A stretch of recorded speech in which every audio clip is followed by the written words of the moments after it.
I thought rescue boats were painted bright yellow, not orange like this thing is. Give me a moment, I'll go get my red trunks. Then I'll be ready.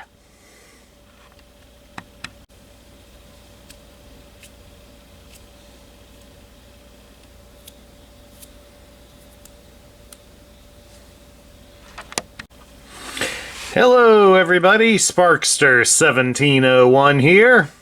And to wrap up a look at our G.I. Joe Lego built vehicles this month, we're going to take a look at a sea-going vehicle. Right here we have the Devilfish. And of course, the original Devilfish was released back in 1986. And it had something better than what this little version does. The original toy could actually float in water. This one, unfortunately, is not built for that purpose. So it's a little bit of a shame, but they don't make the hull. Lego doesn't make the boat hulls that would be specific, that would be usable for a Devilfish. So we kind of had to improvise and go with the totally brick-built section. But at least by us going that route, we could include the large red torpedoes that the toy was famous for having, so we do have that going for it. And of course we got some nice, we got little engines here on the back. They're intended to look like that they pivot a bit, but they're a little bit too loose for being adjusted, because it doesn't take much effort, and they do pop off pretty easily. Not really much that can be done about that. And of course, we even got the gun, the machine gun here on the front. Actually, it's done up as a pair of binoculars and a pair of screwdrivers. Which one just fell under the table at the moment, but we'll get it in a second. And we even got the 4 missiles here on the front. As you can see, we can even knock the torpedoes free. Plug that back in. We'll flip it back up front so we can look at the missiles. And yeah, as you can see, we went with some something a little more realistic for the missiles. These missiles are a weapon that was made by the Brick Arms Company, who makes Lego guns and missiles for Lego figures. They come in 2 colors. I used the black instead of the dark gray, since I thought that would give it a little more color to it, but maybe the grays would have been better, but kind of was also making do with what I've got. I did buy a big bunch of these a while back, so I'd have plenty, because I know a fair amount of these Lego built vehicles use them.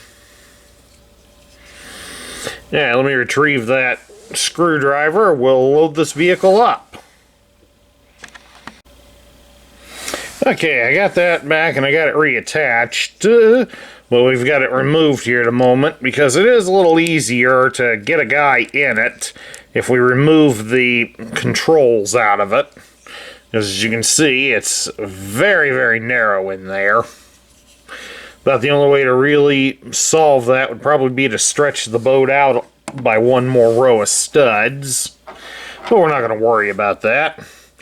It's easier to get a Lego guy in there than a Creo guy, so I'm going to use my snow job figure here. Just raise his gun arm up. And I got the other arm positioned so that he can grab onto the steering controls. There we go. Then we'll just bend his legs, raise that up a bit so we can have an easier time getting him into the chair. There we go. And then we just reattach the front piece. I'll probably create at some point a little custom guy I can just keep in there permanently. That way I don't have to worry about it. And we'll get the gun reattached so I don't knock the pieces free. Now the real toy also had some figure stand ability right back here along the side.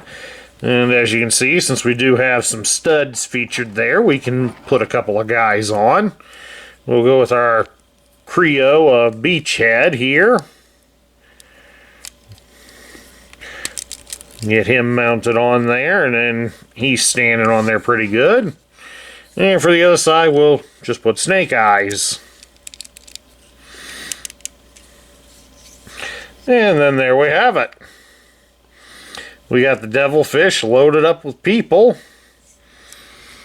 And ready to go out and try to sink some morays. All in all, this isn't a bad little set.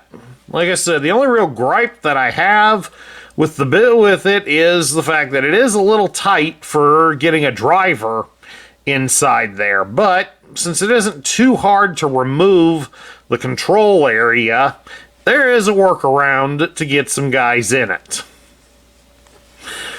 You just got to make sure that you get some good quality Lego bricks.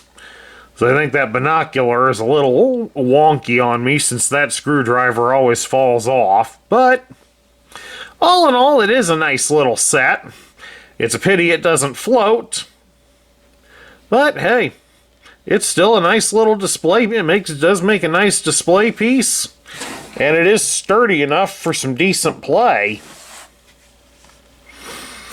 Or even as a nice stand-in if you're into the G.I. Joe role-playing game. At any rate, that's my review of a Lego-built Devilfish. I hope all of you have enjoyed these videos this month. And if you remember, if you do also like the content that we feature here on this channel, please do remember to like, share, comment, and subscribe. Hopefully in the coming months we'll be able to get some more cobbled together to show off to everybody.